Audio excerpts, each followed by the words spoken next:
All right, folks, Mark here again, doing what I do best, cook books, bring information. So I've been studying the gene code, source code, genome, monomers, polymers, and you know, the reason I've been studying this is this, right? Many of us, like, a lot of us are just, we're existing. A lot of us are existing, right?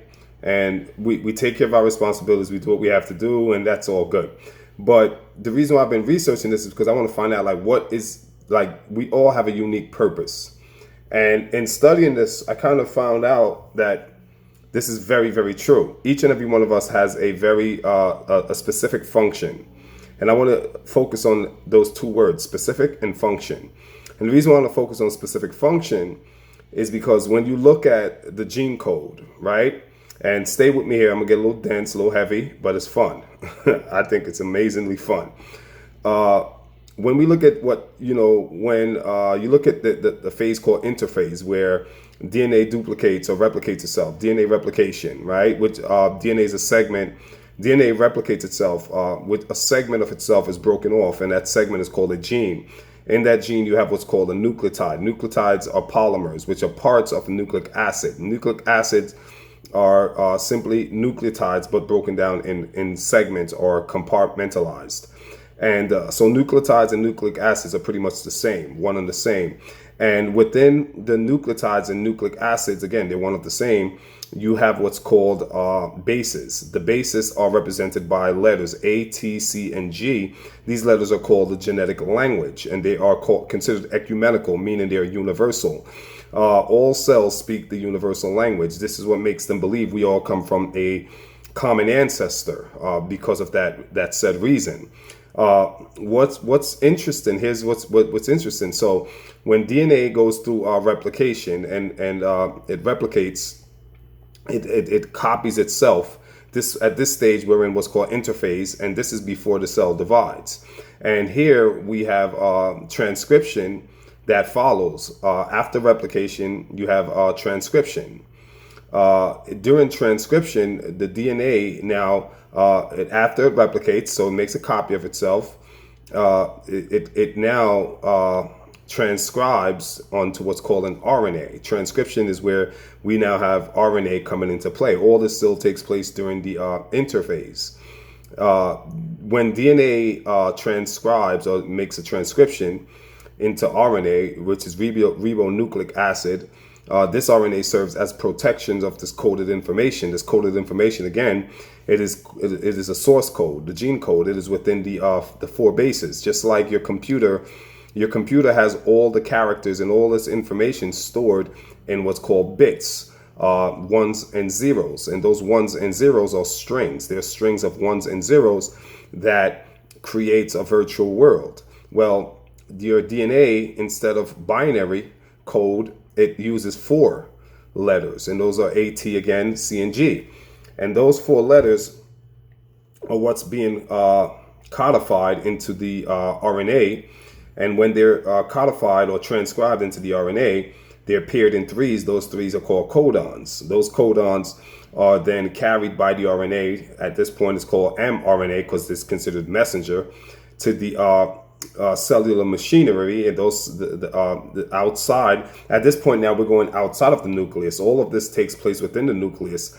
The RNA, once that product is completed, it travels outside of the nucleus into the cytoplasm of the cell, where it goes to cellular machinery. Cellular machinery are things like the ribosome, the tRNA, and the ribosome and the tRNA works together to translate. We're leaving transcription and we're going to, so we went through replication, transcription, now we're going into translation. At this point now, that information is translated by means of the codons, which are the three pairs of the four.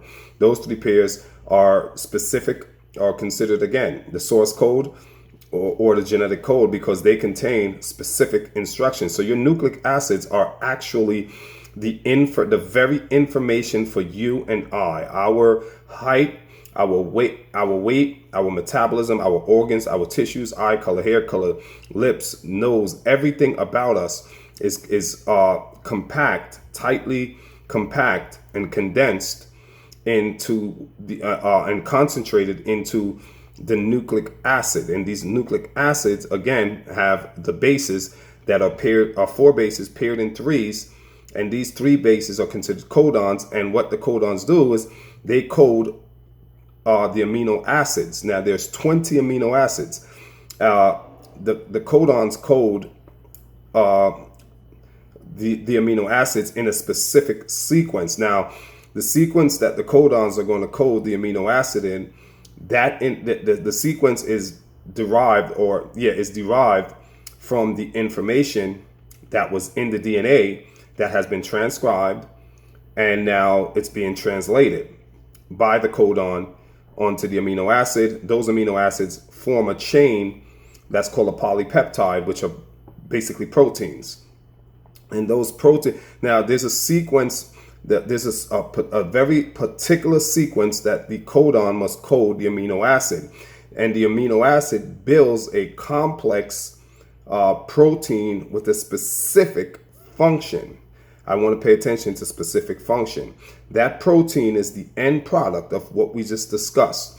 And that protein is called a polypeptide that form tissues, organs, and again, you and I, ultimately.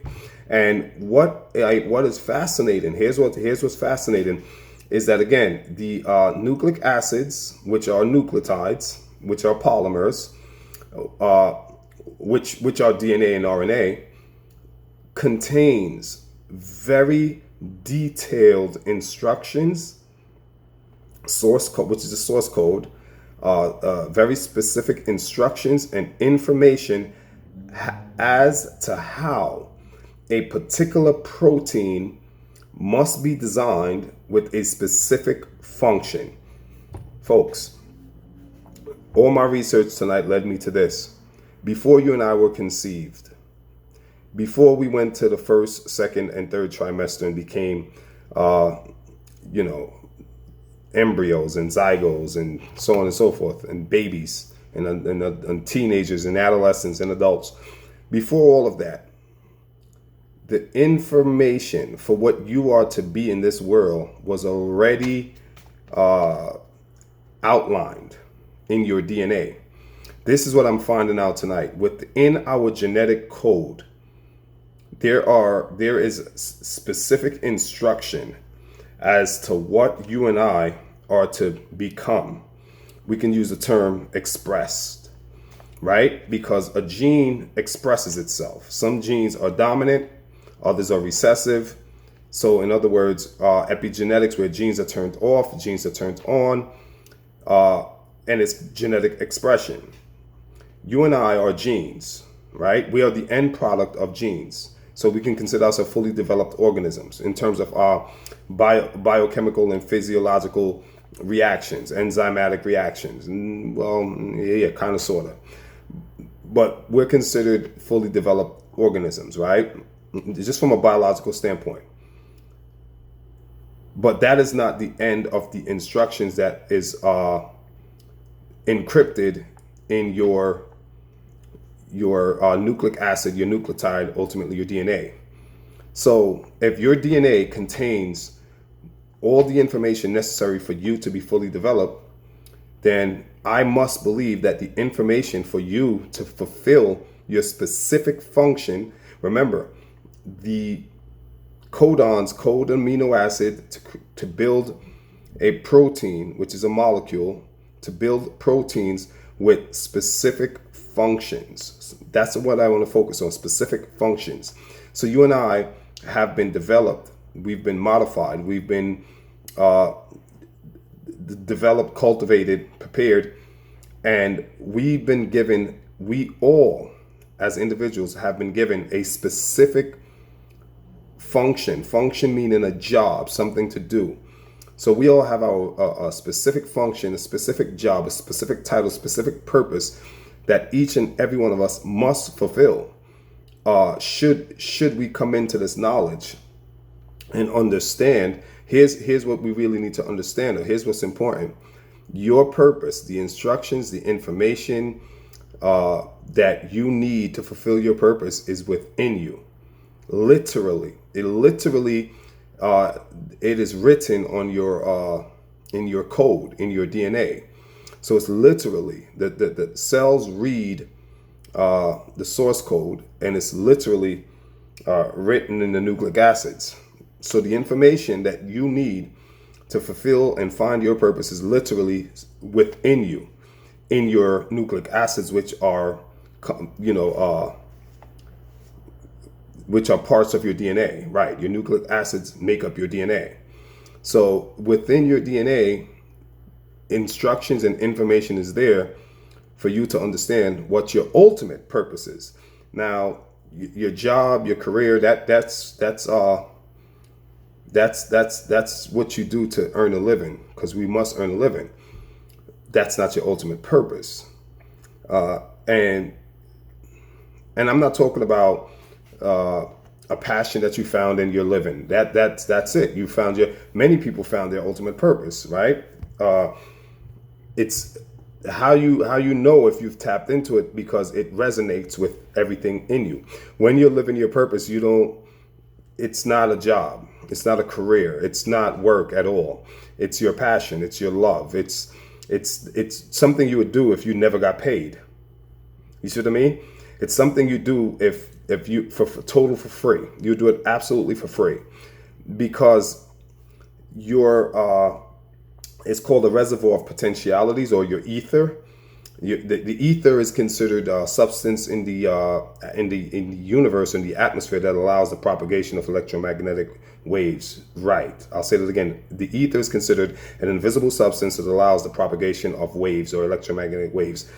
So within the ether, within the reservoir of potentialities, there is information.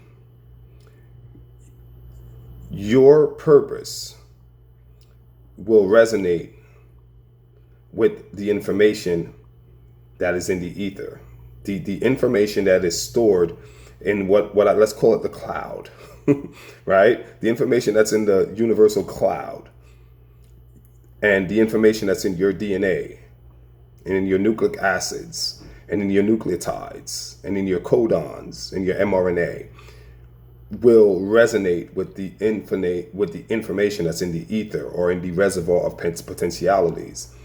And you, being the host, right? Because that's all we are. We're the host. You and I are just the host. We're physical host for this information.